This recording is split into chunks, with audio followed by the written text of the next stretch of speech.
Everyone, अस्सलाम वालेकुम। Welcome to Vakeel online. मैं हूं बुशरा खान और आप देख रहे हैं वकील ऑनलाइन समर डिजिटल पर live program which is very important and gives you in lawful discussions on legal basis and of course try our best कि ऑडियंस के साथ हम इंगेज होकर वो तमाम लीगल कंटेंट आपके साथ शेयर करें जो कि पाकिस्तान कानून की नज़र में वैलिड है और रीज़नेबल है, जिसकी अब तक आपको इल्म ही नहीं।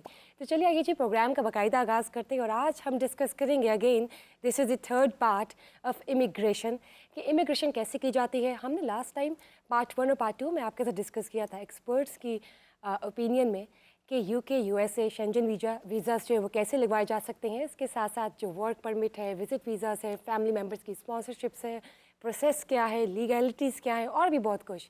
तो जी चलिए आइए मैं आपको मिलवाती हूँ अपने खास मेहमान से। आज we have immigrant lawyer, advocate high court mister Umar Farooq. अस्सलाम वालेकुम sir, welcome to Vakeel online. वालेकुम अस्सलाम, थैंक यू मैम। जी, आज जो हमारा पार्ट 3 है इमिग्रेशन के हवाले से आज हम बात करेंगे कनाडा की। कनाडा के साथ साथ हम बात करेंगे गल्फ़ कंट्रीज़ की भी। तो जनाब, आप जो तमाम नाज़रीन हमें देख रहे हैं कैमरे के उस पार, इस शो का हिस्सा बनिए। लाइव कॉल्स के ज़रिए टीवी स्क्रीन पर दिए गए नंबर का इस्तेमाल कीजिए, व्हाट्सएप मैसेजेस कीजिए और कॉल्स कीजिए। अगर तो आप जानना चाहते हैं आपकी कोई भी सिचुएशन है या कस्टमाइज्ड आपका कोई भी केस है, आप जान सकते हैं। और मेरी कोशिश है कि वकील ऑनलाइन प्लेटफॉर्म के ज़रिए आपको वो तमाम बातें बताएं, आपको आगाह करें इंफॉर्मेशन के ज़रिए जो कि आपके लिए बहुत मुफीद साबित हो सकती है। कनाडा की इमिग्रेशन के हवाले से आज हम बात करेंगे, लेकिन मैं चाहूँगी कि थोड़ा सा प्री कैप और रिकैप के साथ भी हम चलें। और मैं बताना चाहूँगी सर, सबसे पहले मैं आपसे मेरा पहला क्वेश्चन ये है कि मैं चाहूँगी कि आप ऑडियंस के साथ रिलेट करके बताइए कि इमिग्रेशन है क्या, इमिग्रेशन प्रोसेस क्या है। और तो और हमने यूके और यूएसए शेंजन वीज़as के हवाले से भी बात की थी। सर अब प्रीसाइज सा बताइए ताकि हम जा सके कनाडा की ओर। इमिग्रेशन बेसिकली प्रोसेस है कि आप बाहर जाके ना सिर्फ बाहर जाएं बल्कि बाहर जाके सेटल हो जाएं। इस प्रोसेस को हम प्रिसाइजली कहते हैं इमिग्रेशन।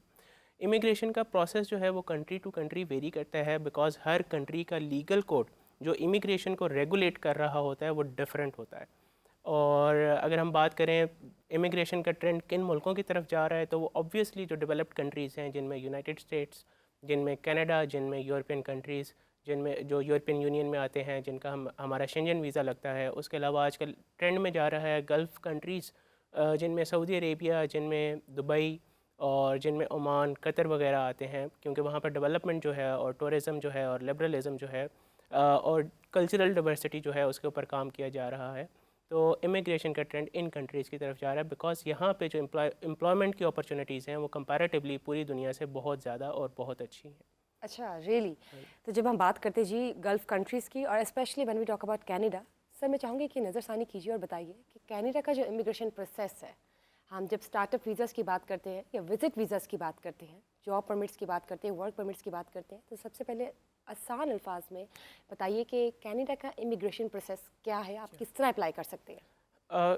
विज़िट वीज़ा के थ्रू, तो विज़िट वीज़ा पे अगर आपने कनाडा जाना है तो आप कनाडा अपनी फैमिली मेम्बर्स को विज़िट करने जा सकते हैं या टूरिज़म के मकसद से जा सकते हैं, लेकिन विज़िट वीज़ा आपको इमिग्रेशन की तरफ कभी भी नहीं लेके जाएगा।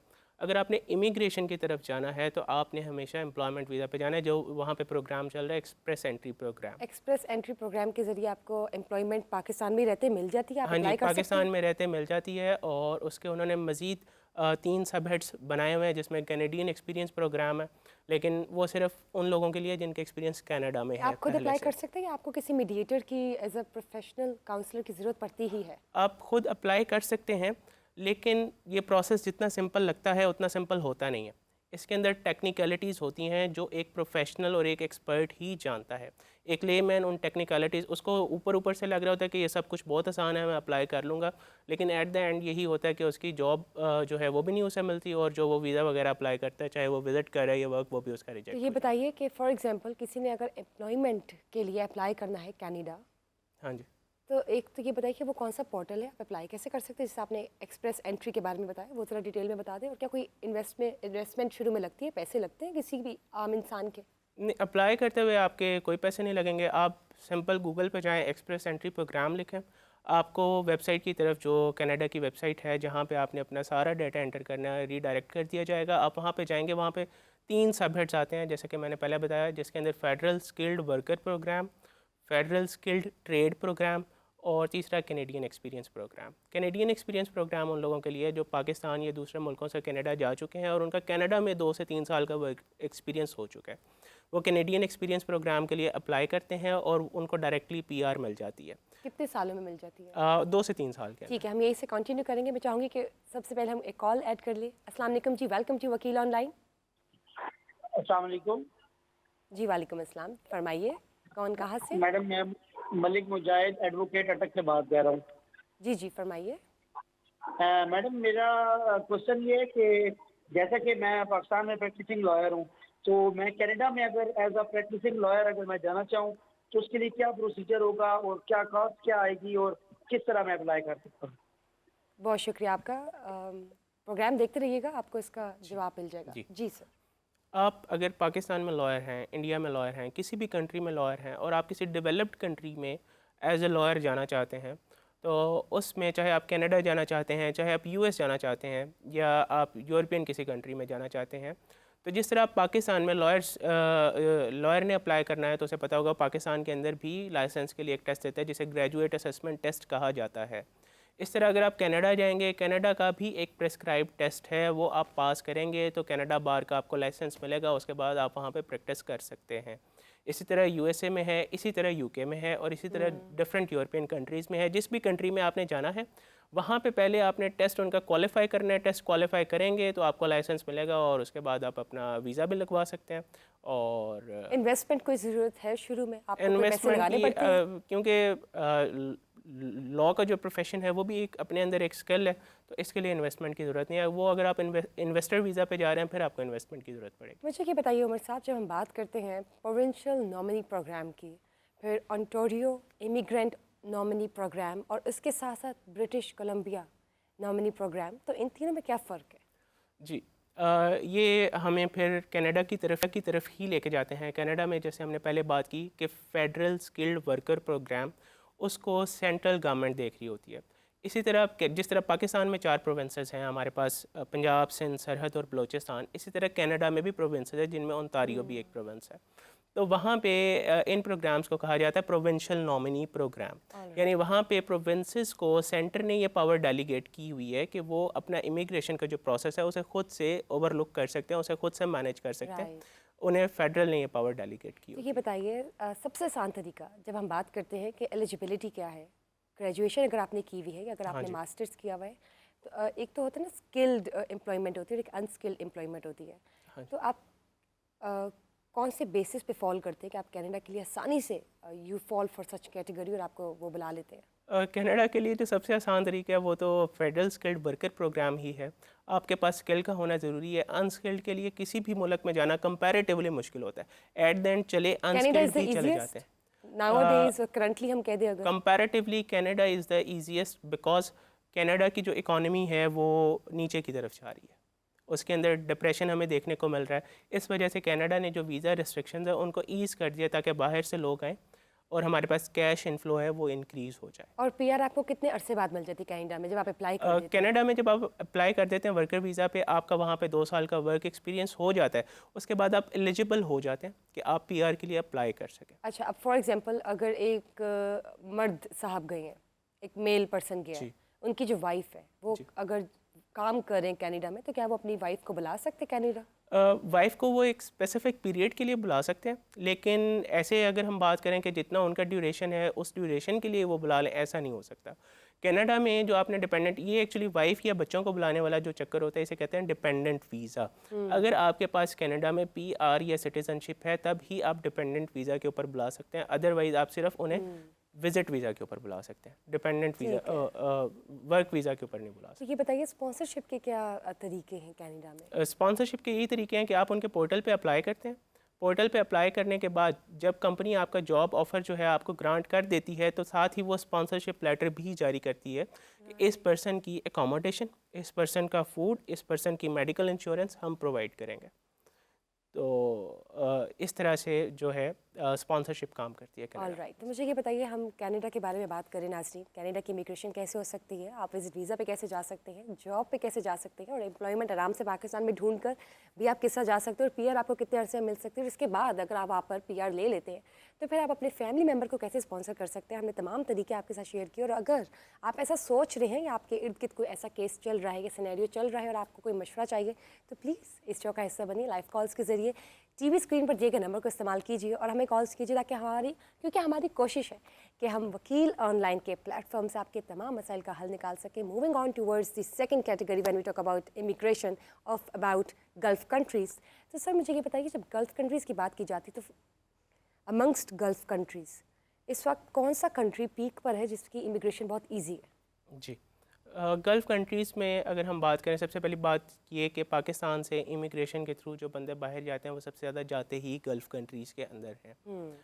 और गल्फ़ कंट्रीज़ में इस टाइम जो अगर हम राइज़ देखें उनकी इकॉनमी का, वो बहुत ज़्यादा है, क्योंकि वो लिबरलिज़म की तरफ जा रहे हैं, वो अपने टूरिज़म को बढ़ा रहे हैं, वो कल्चरल डाइवर्सिटी की तरफ जा रहे हैं, बिकॉज दे हैव रियलाइज्ड कि जो उनकी ऑयल इकॉनमी है उसने बहुत देर तक नहीं चलना, उनको अल्टीमेटली जो सस्टेनेबल डेवलपमेंट है उसकी तरफ जाना पड़ेगा। राइट। जब वो सस्टेनेबल डेवलपमेंट की तरफ आए हैं तो जॉब अपॉर्चुनिटीज़ भी क्रिएट हुई हैं, और जॉब अपॉर्चुनिटीज़ के लिए जो उनको नेशनल्स चाहिए वो दूसरे कंट्रीज़ के चाहिए, बिकॉज उनके जो अपने लोग हैं इंडिजिनस वो ज़्यादा स्किल्ड या पढ़े लिखे लोग नहीं, उनके पास पैसा बहुत ज़्यादा है, तो they live So what's the process? How can you apply for Gulf countries or any of the Gulf countries? Gulf country का अगर आपने अप्लाई करना है तो आपको एक एजेंट ढूंढना ही पड़ेगा, वो आप खुद से अप्लाई नहीं कर सकते गल्फ़ कंट्रीज़ का, क्योंकि गल्फ़ कंट्रीज़ का जो प्रोसेस है वो इतना टेक्निकल है कि एक लेमैन ना उसकी टेक्निकलिटीज़ को समझ सकता है, ना वो खुद से अप्लाई कर ठीक सकता है, है। मतलब आप ऑब्वियसली हम ये नहीं चाहेंगे कि आप खुद से अप्लाई करें। जहाँ पे आपको ज़रूरत है एक मीडिएटर की या एक असिस्टेंट की, तो आप एक प्रोफेशनल काउंसलर ज़रूर अपने साथ रखिए, जो कि एक्चुअली आपको जेन्युइन तरीके से गाइड भी करे और आपको सही आपके एम्बिशन और गोल जो है आपको अचीव करवा सके। लेकिन उसके साथ साथ मैं चाहूँगी कॉलर ऐड करें और हम इस कॉन्वर्सेशन को यहीं से कंटिन्यू करेंगे। जी अस्सलाम वालेकुम, वेलकम टू वकील ऑनलाइन। वालेकुम अस्सलाम जी, सुहेल बात कर रहा हूँ मैं फैसलाबाद से। जी फरमाइए सोहेल। जी मैंने वर्क वीज़ा के लिए कनाडा के अप्लाई किया था, वो तो रिजेक्ट हो गया, लेकिन अब जो कंपनी है वो मुझे स्पॉन्सर करने का कह रही है, तो अगर उनका स्पॉन्सर्ड वीज़ा भी मैं कराता हूँ तो कहीं वो भी तो नहीं रिजेक्ट हो जाएगा? आपने पहले विजिट के लिए अप्लाई किया था तो आपका रिजेक्ट हुआ है? मैंने वर्क वीज़ा के लिए अप्लाई किया था जी। ऑल राइट, बहुत बहुत शुक्रिया।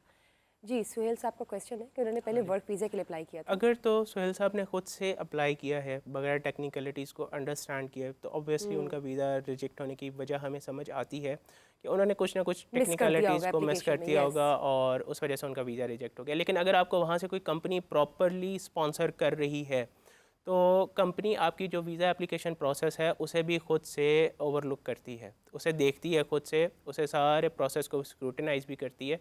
तो यहाँ पे आपका जो रिजेक्शन का चांस है वो बहुत कम है, ना होने के बराबर ठीक है, है, अगर यानी आपको कि- कंपनी की तरफ से स्पॉन्सरशिप लेटर मिल चुका है। यानी कि अगर आपने वर्क वीज़ा के लिए अप्लाई किया खुद से, तो आप याद रखिए कि 99.9% तो आपकी एप्लीकेशन हो सकती थी। ठीक है, हाँ कहीं ना जी। कोई चांस ऐसा होता है कि कुछ मिसिंग हो या इनकम्प्लीट हो, तो कोशिश कीजिए एक प्रोफेशनल काउंसलर अपने साथ ज़रूर रखिए, ताकि आपका जो वर्क प्रोसेस है, वीज़ा प्रोसेस है, वो ईजिली हो जाए।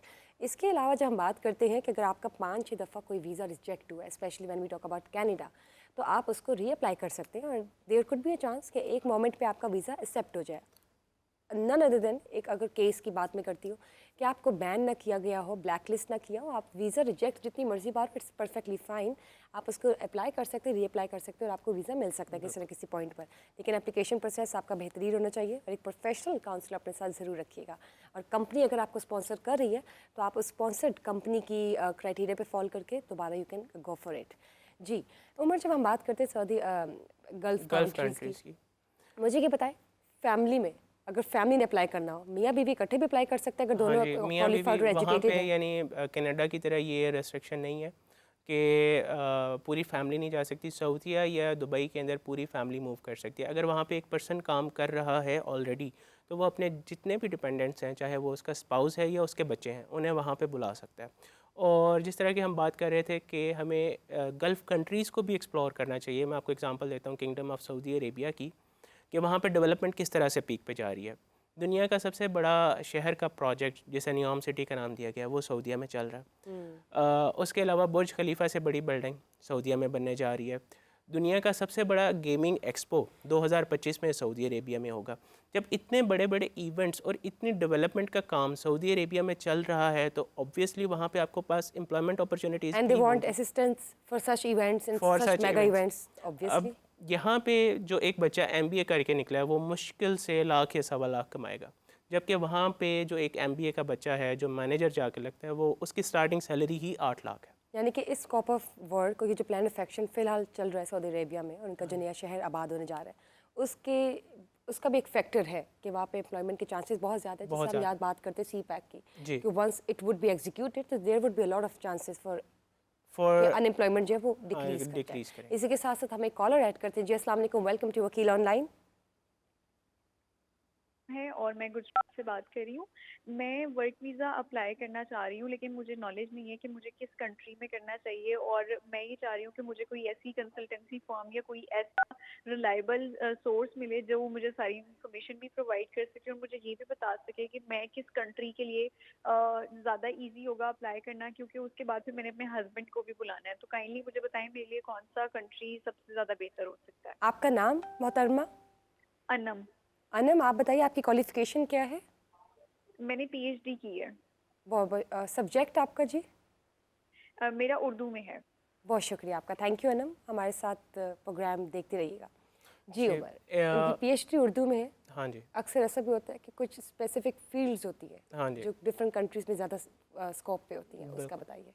जी, अगर ये बाहर वाले किसी मुल्क में जाना चाहती हैं और ख़ुद से अपने प्रोसेस को परसू करना चाहती हैं, अप्लाई करना चाहती हैं, तो मेरी इनकी एडवाइस ये है कि ये अपनी डेस्टिनेशन यूरोप रखें और यूरोप के उन 28 मुल्कों में से कोई एक मुल्क रखें जो शेंजन जोन के अंदर आते हैं, क्योंकि उनमें से अगर किसी एक मुल्क का इनका वीज़ा लगता है तो ये वीज़ा फ्री उन 28 से 29 ममालिक में फिर सकती हैं।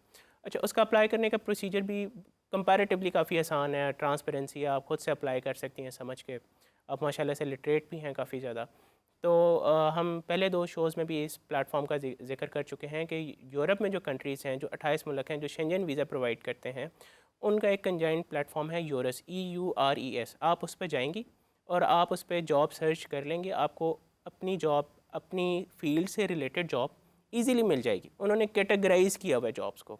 आपको लैंग्वेज जॉब्स भी मिलेंगी, आपको मैनेजमेंट की जॉब्स मिलेंगी, आपको अनस्किल्ड जॉब्स भी मिलेंगी और आपको स्किल्ड जॉब्स भी मिलेंगी। जब आप यूरोप मूव कर जाएंगी, यूरोप मूव करने के बाद आप वहाँ पे PR अप्लाई करेंगी और PR अप्लाई करने के बाद 2 साल में आपकी PR अप्लाई हो जाएगी और PR अप्लाई होती है आप अपने हस्बैंड और अपने बच्चों को अपने साथ बाहर बुला सकते हैं। ठीक हो गया। मुझे वैसे ये बताइएगा कि ठीक है, PhD इनकी उर्दू में है और उर्दू हमारी नेशनल लैंग्वेज है। हाँ जी। Usually English is the official language on international scale. तो चांसेस होते हैं कि अगर आपने सर्टन कस्टमाइज्ड जी बिल्कुल चांसेस होते हैं। अगर आपने किसी लैंग्वेज के अंदर किया हुआ है या किसी एक ऐसी डिसिप्लिन के अंदर आपने PhD की हुई है तो बिल्कुल उसके अंदर चांसेस हैं, बल्कि इसको ज़्यादा प्रमोट किया जाता है क्योंकि इधर लोग बहुत कम होते हैं। आपको PhD उर्दू बहुत कम मिलेंगे, जबकि आपको PhD ज़ूलॉजी बहुत ज़्यादा लोग मिलेंगे। तो इन लोगों के आगे बढ़ने के चांसेस, इन लोगों के लिए जॉब अपॉर्चुनिटीज़ कंपैरेटिवली ज़्यादा होती हैं। ये हमारे यहाँ एक गलत चीज़ बनी हुई है, एक मिसकंसेप्शन है कि अगर आपने उर्दू में की हुई है या आपने पंजाबी में की हुई है मतलब वो वैरायटी नहीं होगी आगे जाके, आगे वैरायटी नहीं होगी। बिल्कुल, लेकिन ऐसा नहीं है। अगर आपने उर्दू में PhD की हुई है, MPhil किया हुआ है या पंजाबी में किया हुआ है तो आपके लिए जॉब अपॉर्चुनिटीज़ कंपैरेटिवली उस बच्चे के जिसने साइंसेज में किया हुआ है बहुत ज़्यादा internationally when we talk about. हाँ जी। बहुत बहुत शुक्रिया जी। यही से हमें कॉलर ऐड करते हैं। अस्सलाम वालेकुम, वेलकम टू वकील ऑनलाइन। जी वालेकुम अस्सलाम, इमरान बात कर रहा हूँ पेशावर से। असल में मेरा सवाल ये है कि अगर कुवैत जाना हो कोई स्किल्ड वर्किंग प्रोग्राम पे तो उसके लिए कौन कौन से डॉक्यूमेंट्स रिक्वायर होंगे और किस तरह से जाया जा सकता है? क्या ये ऑनलाइन अप्लाई किया जाएगा या फिर किसी कंसल्टेंट के थ्रू अप्लाई किया जाएगा? बहुत शुक्रिया आपका जी। कुवैत के हवाले से जी, कुवैत के हवाले से हमारे पास पाकिस्तान में एक प्लेटफॉर्म है जिसे हम कहते हैं OIC, overseas immigration and employment का वो प्लेटफॉर्म है। गल्फ़ कंट्री से वो डील करता है और यहाँ पे जितने भी, वो मैंने पहले बताया कि गल्फ़ कंट्री आपने किसी में भी जाना है तो आपको एजेंट की ज़रूरत तो पड़ेगी ही हर सूरत। आप खुद से गल्फ अप्लाई कंट्रीज की बात अगर ना करें हम उमर साहब, देखिए कहीं भी जाना है आपने, हाँ जी। पाकिस्तान से बाहर किसी भी कंट्री जाना है तो आपको एक प्रोफेशनल क्वालिफाइड प्रोफेशनल एजेंट की आपको पड़ेगी। ज़रूरत हाँ है, जी, बिल्कुल है। ठीक अगर ठीक। आप चाहते हैं कि आपका वीज़ा लग जाए पहली दफ़ा में ही बगैर ज़िल्लत के और इजीली, तो आपको एक प्रोफेशनल की ज़रूरत है, और अगर बिल्कुल है। आप लीगली जा रहे हैं तो obviously there is a very smooth process, बस मेक श्योर कि you are adding a good mediator जी। For this process. जी प्लीज़। तो आप उस वेबसाइट पे जाएं ओईसी की, आपको पता चल जाएगा कुवैत के अंदर ये जॉब्स हैं और ये इस एजेंट को अलॉट हुई हुई हैं ये जॉब्स। आपको जब ये पता चल जाएगा कि इस एजेंट के पास फॉर एग्जांपल मैनेजमेंट की इतनी जॉब्स हैं, आप उस एजेंट से डायरेक्टली उसका नंबर लेकर रब्ता करेंगे और आप अप्लाई करवा लेंगे। ठीक है। लेकिन यहाँ पे एक हमारे स्टेट के पार्ट पे ये इनएफिकेसी है, स्टेट के पार्ट पे ये इनएफिशिएंसी है कि बहुत सारी इन्फॉर्मेशन उस पोर्टल पे गलत भी है, जिसको स्टेट को ठीक करना चाहिए। बिकॉज स्टेट ने वो प्लेटफॉर्म लॉन्च किया है तो स्टेट की ही रिस्पॉन्सिबिलिटी बनती है राइट। कि वहाँ पे जितनी भी रेक्टिफिकेशन बनती है वो की जाए। लेकिन अगर आप किसी प्रोफेशनल क्वालिफाइड के साथ की हेल्प ले रहे हैं ले- तो ये अनसर्टनिटीज जो आपके रास्ते में आ जाती है ये तो obviously बिल्कुल दूर ख़त्म हो जाएंगी। जाती है। लेकिन आपने इस प्रोसेस के दौरान ये ज़रूर जहन में रखना है कि पाकिस्तान में हर जगह पे एजेंट्स बैठे हैं जो कि अनक्वालिफाइड बनते यस। हैं, जिन्होंने सर्टिफिकेट्स तो लिए हुए हैं, सारी सर्टिफिकेशन अपनी मुकम्मल की हुई है, but they do not know even a single word about immigration. तो कैसे जाने, कैसे पता चलेगा कि कोई आपको जेन्युइनली गाइड नहीं कर रहा है या कोई फ्रॉड है या कोई इस तरह का मिसकंसेप्शन आपके दिमाग में आप पैदा कर उससे सारे प्रोसेस की इन्फॉर्मेशन लें।